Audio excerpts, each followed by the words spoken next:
रोजच्या वापरण्यातला अर्धी वाटी मी तांदूळ घेतलाय. तुमच्याकडे जो रोजच्या वापरण्यामध्ये तांदूळ असेल, तो तांदूळ तुम्ही अर्धी वाटी एवढा घ्या. तांदूळ 2 ते 3 वेळा स्वच्छ धुवून घ्या. तांदूळ धुवून झाला की ज्या वाटीने आपण तांदूळ घेतलाय, त्याच वाटीने मी 5 वाट्या एवढं पाणी घालून घेते तांदूळ शिजण्यासाठी. तुमचा तांदूळ जुना, नवीन जसा असेल तसं तुम्ही पाणी घालून घ्या. पाणी कमी जास्त लागू शकतं.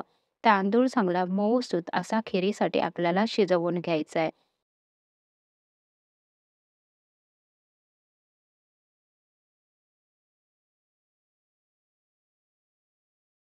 ओलं खोबरं थोडंसं पाणी घालून आपल्याला मिक्सरला फिरवून घ्यायचं आहे.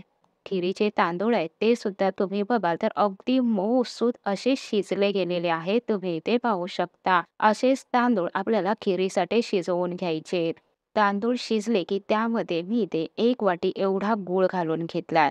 गूळ घालून आपल्याला मिक्स करून घ्यायचं आहे. गॅस इथे मी कमीच ठेवलेला आहे. ही खीर अगदी चवीला अप्रतिम अशी लागते. तुम्ही इथे असं जर किसलेलं खिरीमध्ये खोबरं घातलं तर ते खायला दाताखाली थोडंसं असं चरचरीत असं लागतं. पण तेच खोबरं मिक्सरला फिरवून त्याची पेस्ट करून ती घालून घेतली.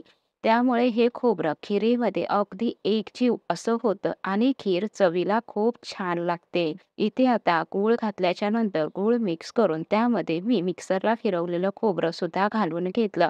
आपल्या खिरीला रंग छान यावा यासाठी मी पाव चमचा एवढी हळद घालून घेतली.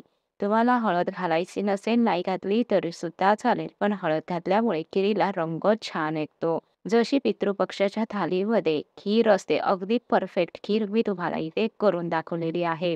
तुमच्याकडे जर वेगळ्या पद्धतीमध्ये पितृपक्षाच्या थालीमध्ये खीर केली जात असेल तर कमेंट करून सांगायला विसरू नका. गूळ खोबऱ्याचा किस घालून खीर जास्त शिजवायची नाही. अगदी 2 मिनिटच फक्त शिजवून घेतली. शेवटी आपल्याला यामध्ये वेलची पावडर, ड्रायफ्रूट घालून घ्यायचंय. वेलची पावडर मी घालून घेतली, पण ती क्लिप आहे ती स्किप झालेली आहे. त्याबद्दल क्षमा असावी. तुम्ही वेलची पावडर घालून घ्या. तुमच्या आवडीनुसार ड्रायफ्रूट घालून घ्या. वेलची पावडर, ड्रायफ्रूट घालून आपल्याला आता ही जास्त शिजवायची नाही. एकच उकळी आली की आपल्याला गॅस बंद करून घ्यायचा आहे. खीर बघाल तर ही इतपत अशी सैल आहे. थंड झाल्यावरती अजूनही थोडी घट्ट अशी होते. पितृपक्षाच्या थालीमधली ही खीर जास्त सैल करत नाही तर ती घट्ट अशीच असते. खीर झाली, गॅस बंद करून घेतलेला आहे. रेसिपी आवडल्या असतील लाईक, शेअर, सबस्क्राईब करा. चॅनलला सबस्क्राईब केला तर अशाच येणाऱ्या पारंपरिक नवनवीन रेसिपी तुम्हाला पाहता येतील. भेटूया पुन्हा लवकरच नवीन रेसिपी सोबत. नवीन व्हिडिओमध्ये रेसिपी संपूर्ण पाहिल्याबद्दल तुमचे मनपूर्वक धन्यवाद.